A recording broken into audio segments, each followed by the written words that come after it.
welcome back to Tank Basics. Today we will be going over armor and how to make the best use out of it. Normally, when we think about armored tanks, we think of heavy tanks, and how their heavy armor can protect them from enemy fire. Wait, hold up. Let's just try and reverse that for a second and go back in time.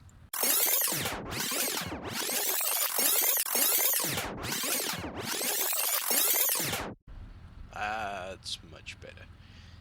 When using boxy tanks, such as the Tiger 1, you should manually angle your hull to make it more effective, rather than facing your enemies straight on. This is what we consider manual aiming, taking your very boxy tank and turning it to make the hull angled towards the enemy shooting at you. Other tanks does the job for you, coming with angles built into the hull from the factory. This is what we call constructional angling, and is particularly prominent on later era vehicles as well as Russian World War II era vehicles. This, of course, doesn't mean that angling isn't still effective, as more angle means more armor. Or at least it does from the shell's perspective. And finally, we have the last way of effectively utilizing your armor, which is to sidescrape using some form of hard cover to hide as much of your tank as possible, only showing thick, heavily angled side armor, and trying to bait your enemy into shooting and not doing any damage. As for some general weak points on the armor layout for each nation through 4 different periods, being early World War II, before World War II, actual most famous World War II, post-war and modern vehicles, we'll have, starting with the US, early tanks. Generally the area around the driver's port is flat and relatively weak. World War II tanks, some of them have these angled, curved hulls, where all the curves tend to be rather weak, and if not those, then machine gun ports. Generally don't try and shoot the Americans in the turret. Post-war, somewhat the same. Machine gun ports, commander's cupolas, and lower plates. And then the moderns. Most of them have a somewhat exposed turret ring, and very weak armor around the gun mantle. As for early German tanks, pretty much just shoot any flat surface, depending on your orientation. That will vary.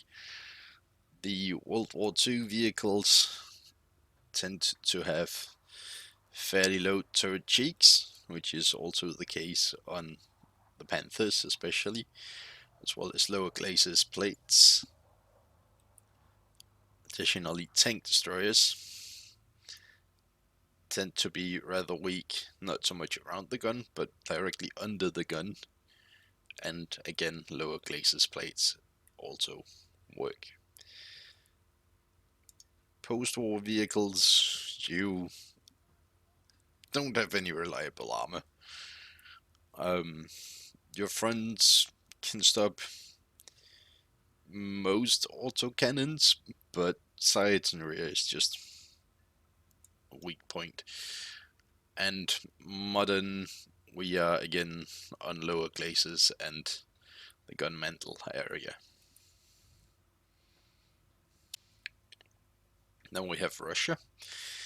Most early Russian tanks don't really have any armor at all, and the few that does, the turret tend to be a massive weak spot.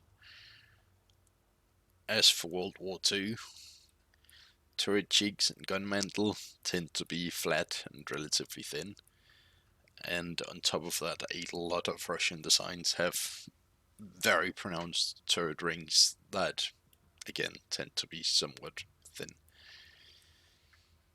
Post-war, we are talking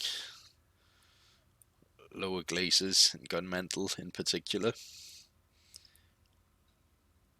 And for modern, we are once more on lower plates, driver's port on some of the models.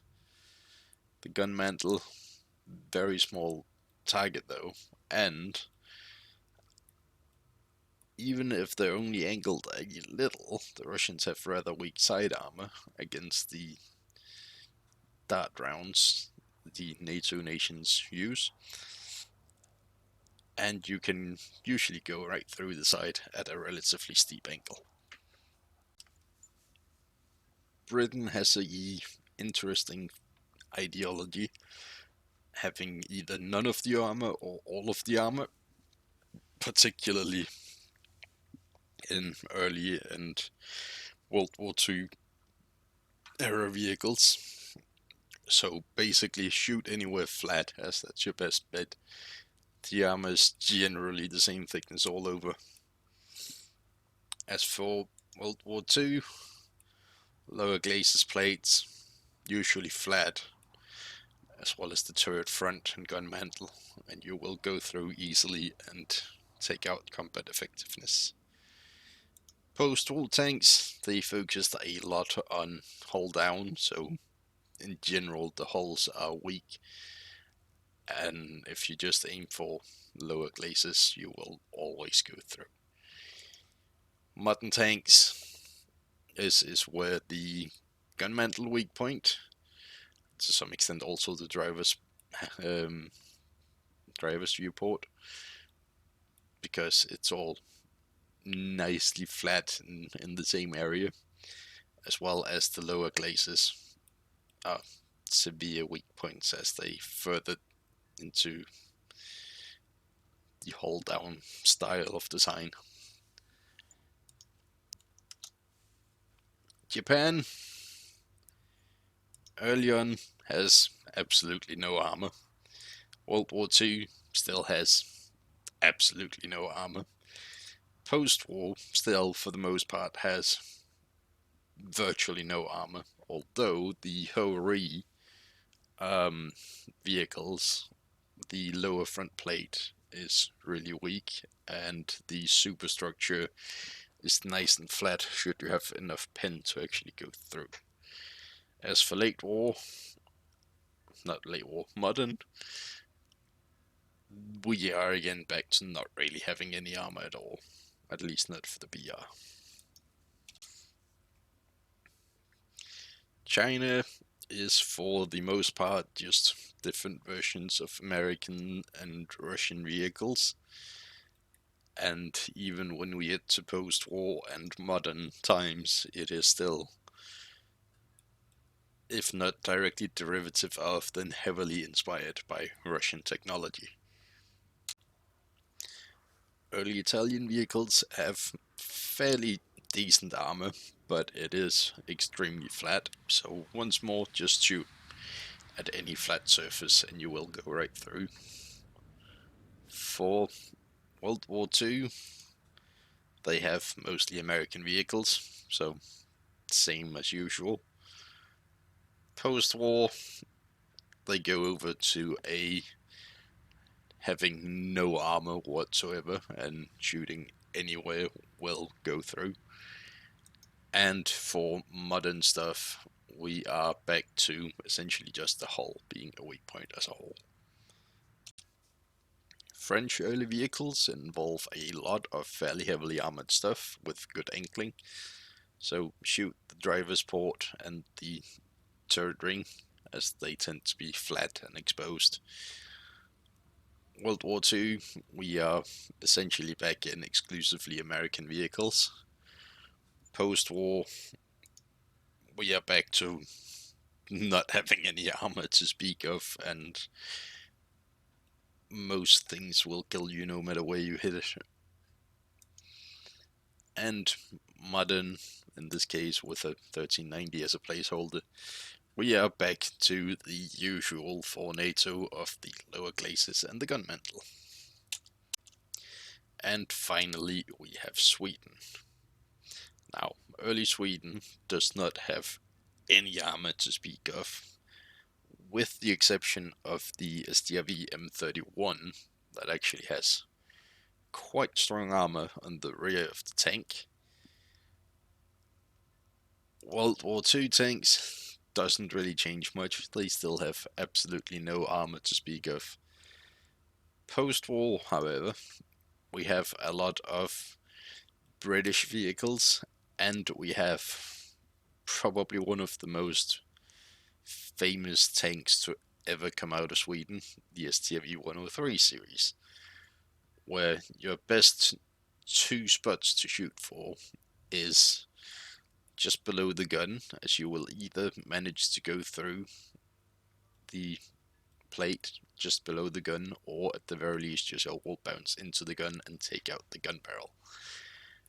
Additionally, if you have the option for it, shoot for the lower front plate. And finally, modern Swedish tanks. Well, they are just German vehicles, so once more, we have gun mantle and we have the lower front plate. And if not German vehicles, then it is vehicles without any armor. That's it for the basics on armor. Don't forget to check out the other videos in the series if you haven't already. Don't forget to subscribe.